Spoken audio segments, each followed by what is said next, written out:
హిందూ ధర్మ ప్రేక్షకులకు నమస్కారం. దేశవ్యాప్త హిందూ దేవాలయాల్లో జరిగే విశేషాలను ఆవిష్కరించే ఆధ్యాత్మిక సమాచార వేదిక గుడిగంటలు కార్యక్రమానికి స్వాగతం. ఆధ్యాత్మిక క్షేత్రం కోనసీమ తిరుమల వాడపల్లి శ్రీ వెంకటేశ్వర స్వామివారి ఆలయంలో బ్రహ్మోత్సవాలు అంగరంగ వైభవంగా జరుగుతున్నాయి. వాడపల్లి పుణ్యక్షేత్రం ఇప్పుడు కోనసీమ భక్తులకే కాదు, ఉభయ రాష్ట్రాలకు ఆకర్షణీయంగా మారింది. భక్తుల ఆరాధ్య దైవం శ్రీ వెంకటేశ్వర స్వామి చందన స్వరూపుడిగా కొలువై ఉన్న వాడపల్లి బ్రహ్మోత్సవాలు 4వ రోజు ఘనంగా జరిగాయి. ఉదయం మహాస్నపనము, ప్రధాన హోమాలు శాస్త్రోక్తంగా నిర్వహించారు ఆలయ అర్చకులు. కళ్యాణ మంత్రాలతో, బాజా భజంత్రీలతో శ్రీ పద్మావతి లక్ష్మీదేవిల సమేత శ్రీ వెంకటేశ్వర స్వామి కళ్యాణం కమనీయంగా, రమణీయంగా జరిగింది. ఈ వివాహ వేడుకను వీక్షించడానికి భక్తులు పెద్ద ఎత్తున తరలివచ్చారు. కొత్తపేట ఎమ్మెల్యే బండారు సత్యానందరావు తరపున దేవస్థాన చైర్మన్ వెంకటరాజు, ఆలయ డిప్యూటీ కమిషనర్ సూర్య చక్రధర్రావు పట్టువస్త్రాలను స్వామి అమ్మవార్లకు సమర్పించారు. రాత్రి 7 గంటలకు యోగ నారసింహ అలంకరణలో సింహ వాహనంపై భక్తులకు స్వామి దర్శనమిచ్చారు.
శ్రీరామచంద్రుని జన్మ నక్షత్రం పునర్వసు నక్షత్రం సందర్భంగా భద్రాచలం శ్రీ సీతారామచంద్ర స్వామివారి ఆలయంలో భక్తులు ఘనంగా గిరి ప్రదక్షిణ నిర్వహించారు.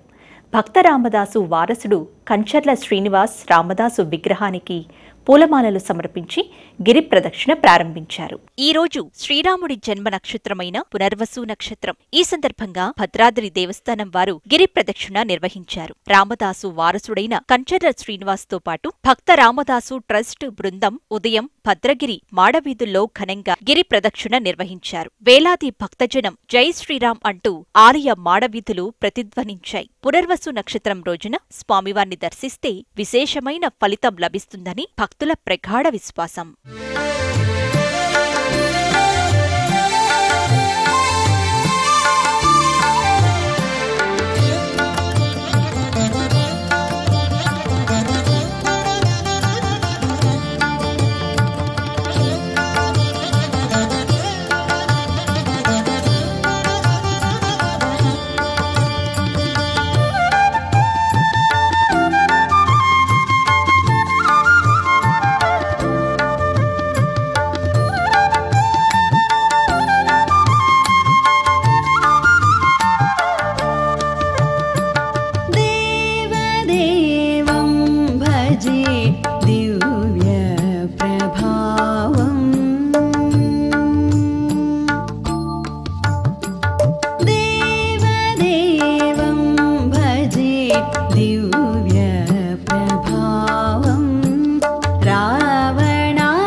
ఇది ఈనాటి గుడిగంటలు కార్యక్రమం. మరిన్ని ఆధ్యాత్మిక విశేషాలతో మళ్ళీ కలుసుకుందాం. నమస్కారం.